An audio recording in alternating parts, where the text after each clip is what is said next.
100 साल से ज़्यादा हो गया पटना विश्वविद्यालय में, लेकिन पटना विश्वविद्यालय में एक भी दलित छात्र प्रेसिडेंट नहीं बन चुका है।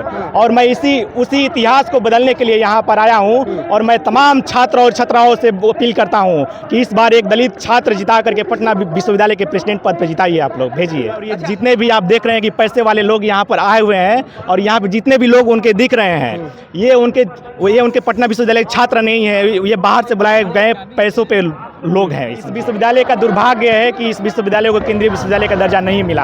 आप देखिए कि हमारा जो सेंट्रल लाइब्रेरी है 24/7 आवर्स नहीं खुलता है। जो हमारे इस विश्वविद्यालय के छात्र और छात्राएं हैं जो कंपटीशन की तैयारी करते हैं, जो रिसर्च करते हैं, तो उनके लिए एक ऐसा जगह होना चाहिए ताकि वहाँ पे आराम से बैठ करके अपना पढ़ाई कर सके। आप देखिए कि लगातार इस कैंपस में हिंसा की घटनाएं बढ़ती जा रही है। जो भी हमारी बहनें और जो छात्राएं पढ़ने के लिए यहाँ पे आती हैं, उनके साथ रेप जैसे घटनाएं होती हैं, उनके साथ बदसलूकी किया जाता है, उन पर कमेंट किया जाता है। तो हम मांग करते हैं इस विश्वविद्यालय प्रशासन से कि एक जेंडर सेल का निर्माण हो, ताकि कोई भी जब अगर महिलाओं पर घटना होता है तो उस पर त्वरित कार्रवाई की जा सके। ईसा की तरफ से लगातार पटना विश्वविद्यालय में प्रचार प्रसार किया जा रहा है, क्योंकि पटना विश्वविद्यालय के अंदर चुनाव का आगाज हो चुका है और आज प्रेसिडेंशियल डिबेट रखा गया था। दलित समाज से आने वाले कैंडिडेट विश्वजीत कुमार है हमारे साथ। क्या पटना यूनिवर्सिटी में इस बार बदलाव होगा, क्योंकि लगातार देख रहे हैं नए नए कैंडिडेट आ रहे हैं? जी, मैं आपको बता दूं कि इस बार जब मैं मैदान में उतरा हूं तो मैं बदलाव के लिए ही उतरा हूं। 100 साल से ज़्यादा हो गया पटना विश्वविद्यालय में, लेकिन पटना विश्वविद्यालय में एक भी दलित छात्र प्रेसिडेंट नहीं बन चुका है। और मैं उसी इतिहास को बदलने के लिए यहाँ पर आया हूँ और मैं तमाम छात्र और छात्राओं से अपील करता हूँ कि इस बार एक दलित छात्र जिता करके पटना विश्वविद्यालय के प्रेसिडेंट पद पर जिताइए आप लोग, भेजिए। अच्छा, आज तक जब भी चुनाव हो रहा है, एक बार भी दलित प्रेसिडेंट पटना यूनिवर्सिटी में रहे हैं कि नहीं? अभी तक एक भी प्रेसिडेंट नहीं रहे हैं। आपको हम तो पहले ही बताएं कि इतिहास बदलने का समय है इस बार एक दलित कैंडिडेट को जिताइए आप लोग, ताकि प्रेसिडेंट पद पे जा करके सीनेट में यूनिट में दहाड़े। तो क्या लग रहा है, इस बार माहौल दिख रहा है? माहौल आप देखिए कि किस तरह से दिख रहा है। हमारे तमाम संगठन के लोग यहाँ पर आए हुए हैं और हम 12 महीना हम लोग संघर्ष करते हैं इस कैंपस में। तो हम लोग का पूरा माहौल है और ये जितने भी आप देख रहे हैं कि पैसे वाले लोग यहाँ पर आए हुए हैं और यहाँ पर जितने भी लोग उनके दिख रहे हैं, ये उनके पटना विश्वविद्यालय के छात्र नहीं है, ये बाहर से बुलाए गए पैसों पे लोग हैं। समझिए कि ये लाल और ब्लू गमछा इसका क्या प्रतीक है? प्रतीक यही है कि हम लोग जो भारत बनाना चाहते हैं वो अम्बेडकर और भगत सिंह के सपनों का भारत बनाना चाहते हैं। क्योंकि भगत सिंह का भी वही सपना था जो अम्बेडकर का सपना था। लोगों का साथ मिल रहा है? बिल्कुल साथ मिल रहा है। आप देखिए, मेरा प्रेसिडेंशियल डिबेट भी हुआ। विरोधी जो लोग थे वो भी तारीफ कर रहे थे कि भैया आपने बहुत अच्छा बोला, हम आपने कैंडिडेट को नहीं आप ही को वोट देंगे। परसों वोटिंग होना है, माहौल कैसा है? क्योंकि हर बार चुनाव में कभी गोली चल जाता है, कभी ये हो जाता है, तो इस बार का माहौल कैसा है? अब बिल्कुल वो जो दबंग लोग हैं, जो बड़े बड़े पार्टियों से आते हैं, जिनको फंड मिलता है, पैसा मिलता है, और वो लोग वैसे कैंडिडेट को डराने के लिए गोलीबारी करते हैं। आपने देखा होगा कि पटना वुमेंस कॉलेज में किस तरह से गोलीबारी की जाती है, मगध महिला कॉलेज में किस तरह से जा करके गोलीबारी की जाती है और एक कैंडिडेट को वो किस तरह से मारा जाता है, पीटा जाता है। तो ये तमाम घटनाएं की जा रही हैं कि जो गरीब छात्र आते हैं इस विश्वविद्यालय में और उनको आंख दिखा रहे हैं, यहाँ पे उनको चैलेंज कर रहे हैं कि तुम जो पैसों के दम पे आ रहे हो, हम संघर्ष के दम पे तुम्हारा जो ये सियासत है उसको नस्तानाबूद कर देंगे। तो इस बार बदलाव होगा? बिल्कुल बदलाव तो होगा ही, और जब हम इस मैदान में आ गए हैं तो बदलाव तो निश्चित ही है। क्या लगता है, जीतेंगे आपका कैंडिडेट? हमारा कैंडिडेट जरूर जीतेंगे। विश्वजीत कुमार प्रेसिडेंट के कैंडिडेट हैं और ये एक ऐसा संगठन है जो हमेशा छात्रों के हित में बात करती है, चाहे वो कॉलेज कैंपस की हो या कॉलेज कैंपस की बाहर की बात हो, जैसे बीपीएससी जैसे आंदोलन, रेलवे एनटीपीसी आंदोलन, या फिर कॉलेज के अंदर की कोई समस्या यूनिवर्सिटी तक ले जाना हो, या फिर बीपीएससी जैसे आंदोलनों को सड़क से लेकर सदन तक ले जाना हो। सारे मुद्दों में सबसे पहले आयशा ही दिखाई देती है। तो आयशा यूनिवर्सिटी की लड़ाई लड़ती है?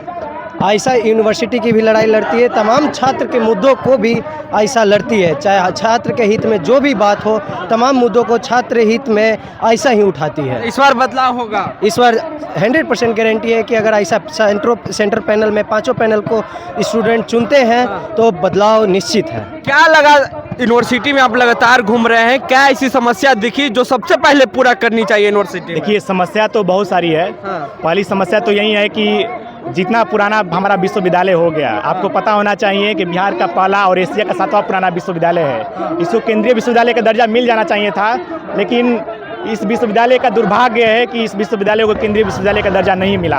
आप देखिए कि हमारा जो सेंट्रल लाइब्रेरी है 24/7 आवर्स नहीं खुलता है। जो हमारी इस विश्वविद्यालय के छात्र और छात्राएं हैं जो कंपटीशन की तैयारी करते हैं, जो रिसर्च करते हैं, तो उनको उनके लिए एक ऐसा जगह होना चाहिए ताकि वहाँ पे आराम से बैठ करके अपना पढ़ाई कर सके। आप देखिए कि लगातार इस कैंपस में हिंसा की घटनाएं बढ़ती जा रही है। जो भी हमारी बहनें और जो छात्राएं पढ़ने के लिए यहाँ पे आती हैं, उनके साथ रेप जैसे घटनाएं होती हैं, उनके साथ बदसलूकी किया जाता है, उन पर कमेंट किया जाता है। तो हम मांग करते हैं इस विश्वविद्यालय प्रशासन से कि एक जेंडर सेल का निर्माण हो, ताकि कोई भी जब अगर महिलाओं पर घटना होता है तो उस पर त्वरित कार्रवाई किया जा सके। आप देखिए कि जो हमारा लाइब्रेरी है डिपार्टमेंट का, लाइब्रेरी में ज़रूरत की किताबें ही नहीं होती है। आप देखिए कि जो हमारा डिपार्टमेंट होता है, डिपार्टमेंट में प्रोफेसर ही नहीं होते हैं। हमारे पूरे विश्वविद्यालय में 377 विश्वविद्यालय का पोस्ट है, लेकिन 283 जो पोस्ट है वो खाली पड़ा हुआ है। तो आप मीडिया बंधु हैं, तो आप इसी बात से अंदाज़ा लगाइए कि जब 283 पोस्ट खाली पड़ा हुआ है तो इस विश्वविद्यालय में किस तरह का पाठन का काम होता होगा।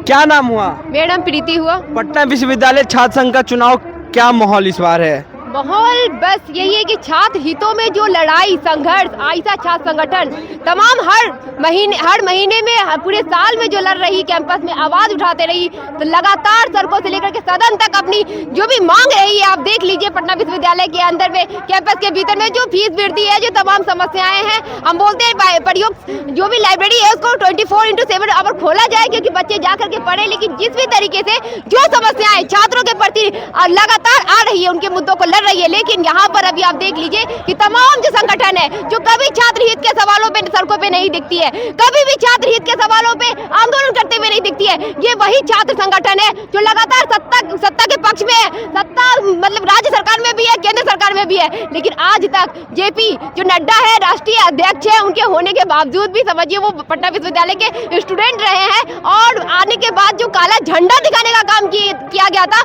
वो आइसा के लोग ने किया था। तो आप बता लीजिए कि लगातार जो संघर्ष कर रहे हैं वो आइसा बैनर तले होता है। तो ऐसे संगठन में जब चुनाव होता है पटना विश्वविद्यालय के भीतर में, तो आइसा मजबूत एक सेंटर पैनल के साथ खड़ी है और हमारी जीत होगी, क्योंकि हमारी आंदोलन मजबूत है, हमारा संघर्ष मजबूत है। आने वाले दिनों में इस बार प्रेसिडेंट कौन जीत रहा है? प्रेसिडेंट बिल्कुल आइसा के पैनल में विश्वजीत, जिनका बैट नंबर 8 है, वही जीत रहे हैं। तमाम तरीके से हमारा संघर्ष आप देख लीजिए, कैंपस का मुद्दा तो रहता ही है, फीस वृद्धि का मुद्दा तो रहता ही है, छात्राओं की सुरक्षा की मुद्दा तो रहता ही है, साथ साथ बीपीएससी जो आंदोलन चल रहा है अभी भी गर्दनी बाग में 90 दिन से ज्यादा हो गया, वहाँ भी हमारा आंदोलन जारी है।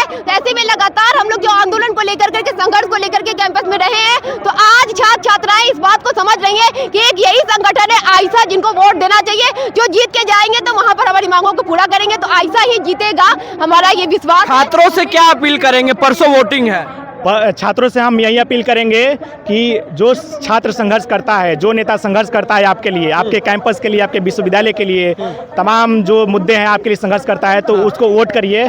वैसे सरकारी लोगों को नहीं, जो सरकार जीत करके सरकार के गोद में चले जाते हैं। हम लोग संघर्षकारी छात्र हैं, अगर जीत करके भी जाते हैं तो हम उन छात्रों के बीच में ही रहेंगे। तो मेरा अपील वही रहेगा कि प्लीज़ हमारे लिए वोट करिए, ताकि एक इतिहास बनाया जाए पटना। तो देखिए पटना विश्वविद्यालय में छात्र संघ का चुनाव हो रहा है और सभी कैंडिडेट अपनी दावेदारी पेश कर रहे हैं। हम बात किए विश्वजीत कुमार से, जो ये भी प्रेसिडेंट का कैंडिडेट है, और इनका कहना है कि इस बार बदलाव होगा और यूनिवर्सिटी का इतिहास में इस बार इतिहास होगा, क्योंकि पहली बार दलित समाज से कोई कैंडिडेट प्रेसिडेंट पद पे खड़ा हुए हैं और वो जीत कर आएंगे। बहरहाल पूरी बातचीत में आपकी क्या राय है, प्रतिक्रिया देने नीचे कमेंट बॉक्स में। नेशनल दस्तक की आपसे गुजारिश है कि अगर इसको बचाना चाहते हैं तो नेशनल दस्तक को सब्सक्राइब करने के लिए रेड कलर के सब्सक्राइब बटन को दबाएं, फिर बेल आइकन की घंटी दबाएं। नेशनल दस्तक को बचाने के लिए बहुत जरूरी है कि हर खबर को शेयर करें, लाइक करें, कमेंट जरूर करें।